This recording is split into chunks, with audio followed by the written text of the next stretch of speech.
हम लूटने आए हैं, हम लूट के जाएंगे जाएंगे, हम लूटने आए हैं। अरे दिल्ली की जनता को झूठ बोल बोल के कब तक लूटोगे मेरे भाई। एक minute madam, very very critical question.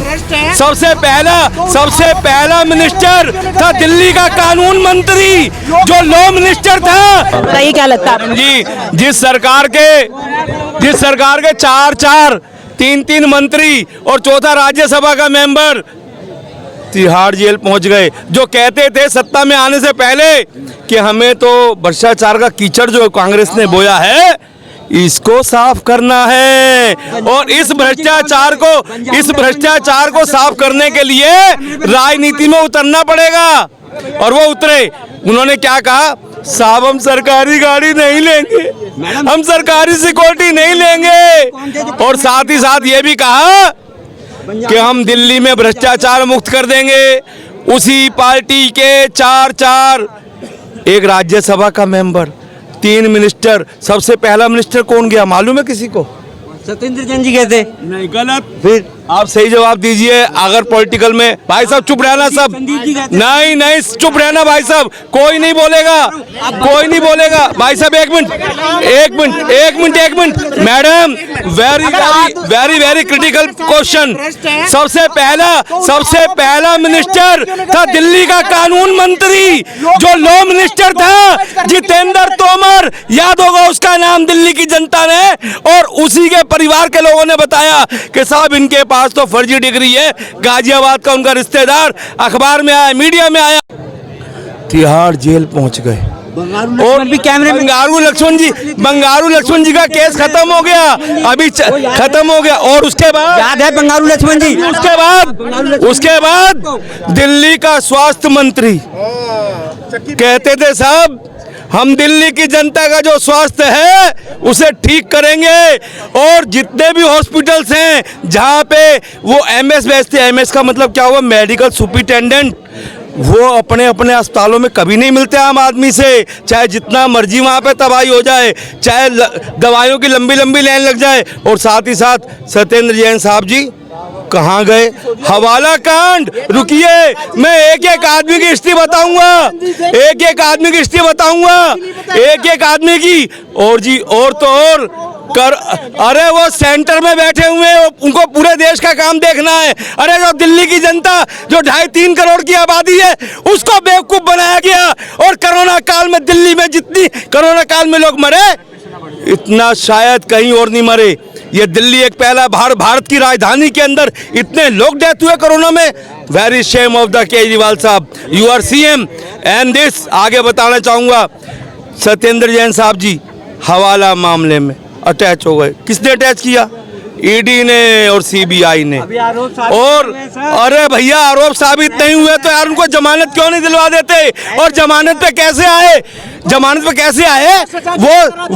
जमानत पे कैसे आए कि साहब मेरी तो तबीयत बहुत खराब है, मेरी हालत बहुत खराब है, मैं बचने लायक नहीं हूँ साहब, मेरे को जमानत दे दो।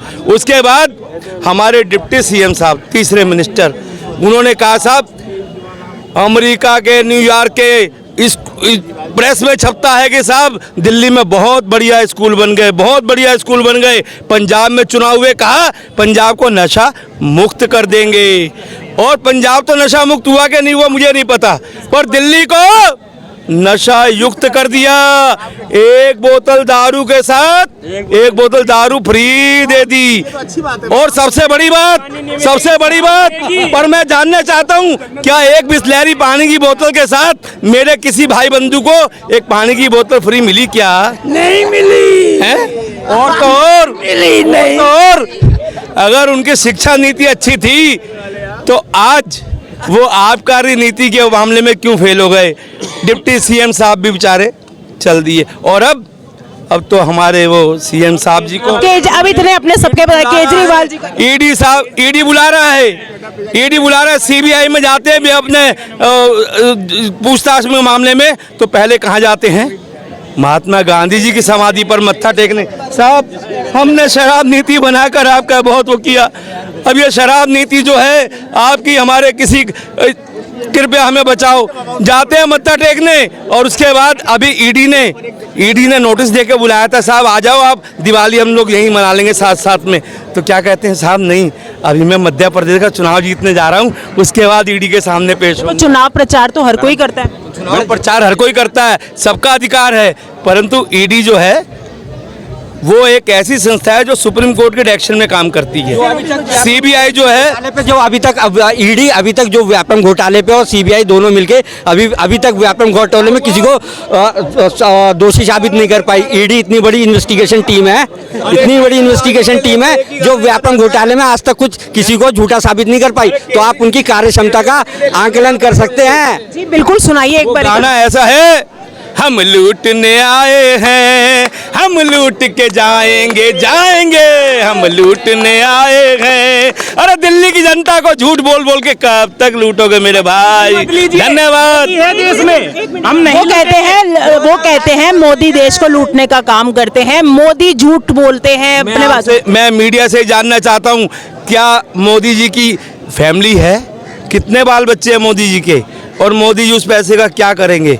मैं मीडिया से जानना चाहता हूँ। जी क्या करेंगे? अडानी सबसे बड़ा बेटा उनका अडानी है। अडानी के लिए कमा रहे हैं अडानी जी। अडानी के मामले में भी आपको मालूम होगा, हिडनबर्ग की रिपोर्ट अभी सुप्रीम कोर्ट में गई है। सुप्रीम कोर्ट ने भी उसको कह दिया नहीं, ये गलत है रिपोर्ट। प्रशांत भूषण को इतना झाड़ा है परसों उसने सुप्रीम कोर्ट में, चीफ जस्टिस ऑफ इंडिया साहब ने झाड़ा, चंद्रचूड़ साहब ने। अमित शाह के बेटे के बारे में क्या कहना चाहेंगे? अमित शाह जी का तो बेटा है, अमित शाह जी का तो बेटा है, अडानी तो है, अडानी तो है। ईडी ने व्यापम घोटाले में अब तक कितनी उनकी कार्य वो हुई है, कितना समझते रहो। चलिए जी अंकल जी को आपने इतनी बात, सिर्फ मोदी आएगा भैया। महंगाई इनके कैसे आम बिल्कुल, जनता ये बात आपकी, बिल्कुल आपकी बात ठीक है। महंगाई भी है देश में, बेरोजगारी भी है, और देखा जाए तो इन चीज़ों पर ब्रेक लगना चाहिए, क्योंकि आज जो है पब्लिक बहुत ज़्यादा परेशान है, क्योंकि 500 रुपये भी कमाना बड़ा भारी है। अभी मेरे को 10 दिन पहले की बात है, पर्यावरण के नाम पर मजदूरों का शोषण हुआ। प्रदूषण पराली जलाने से हो रहा है या प्रदूषण आसमान में हो रहा है, कैसे हो रहा है प्रदूषण, उसके बारे में हो गया। साहब जी, आप मकान बनाना बंद कर दो, आप सड़कें बनाना बंद कर दो। आप अगर सब कुछ बंद ही हो जाएगा, जो एक गरीब मजदूर आदमी जाकर काम कर रहा है, जिसको सुबह से शाम तक मेहनत करेगा, पाने के तरीके सरकार के लिए बंद कर दो, वो बंद कर दो। मैं चुप हो जाऊंगा मेरे भाई, मैं चुप हो जाऊंगा, मैं चुप हो जाऊंगा मेरे भाई। मैं बड़ा हैरान हो गया कि हमारा जो एनजीटी डिपार्टमेंट है, नेशनल ग्रीन ट्रिब्यूनल, आखिर उन गरीबों के बारे में क्यों नहीं सोचता। जब काम बंद कराने, प्रदूषण के नाम पर काम बंद कराया जाता है, तो उन गरीबों के बारे में भी सोचना चाहिए कि वो जब 10 दिन उसका काम बंद होगा तो वो कहाँ से मजदूर आदमी रोटी खाएगा, कहाँ से अपने परिवार का पालन पोषण करेगा, कहाँ से वो गरीब आदमी छोटे छोटे बच्चों के लिए दूध का इंतजाम करेगा। परंतु सरकार इस बारे में नहीं सोचती, कोर्ट इस बारे में नहीं सोचती। तो ये बहुत बड़ा मुद्दा है। हमारी केजरीवाल की सरकार को दिल्ली में सोचना चाहिए कि हम उन मजदूरों के लिए क्या ऐसा काम करें जिससे कि वो 10 दिन आराम से अपने बच्चों का पालन पोषण कर सकें। परंतु उनके बारे में आज तक कोई सोचने, हाँ, राजनीति करने के लिए सोच विचार बहुत है। अगर सरकार बनाने का मुद्दा 2024 में चुनाव कैसे जीतेंगे, तो सबके सब कहाँ इकट्ठे होंगे, पहले बिहार में जाएंगे नीतीश के घर पर। मोदी जी हमारी सरकार बनेंगे 2024 की बात करते हो आप लोग। मैं कहता हूँ हमारे मोदी, आप बात सुनो मेरी, हमारे मोदी जी 2024 के मोदी जी सरकार बनेगी हमारे। ये तो बोलते रहेंगे ऐसे जीवन भर, कुछ नहीं कर सकते हमारे। हाँ, पूछ लो इनसे। हमारे मोदी जी की बात करते हो आप, हमारे देश का राजा है वो, और राजा रहेगा वो। आप बात करो किसी से। दिल्ली का राजा कौन है? दिल्ली का हमें राजा नहीं चाहिए, हाँ तो मंत्री चाहिए, जनता का सेवक चाहिए। अरे तुमने किया कभी? यहाँ राजा नहीं चाहिए। तुमने किया कभी सेवा किया कभी मोदी जी का? बात करते हो मोदी जी का? आराम से मैं बात करता हूँ मोदी जी की। आराम से, ठीक है ठीक है।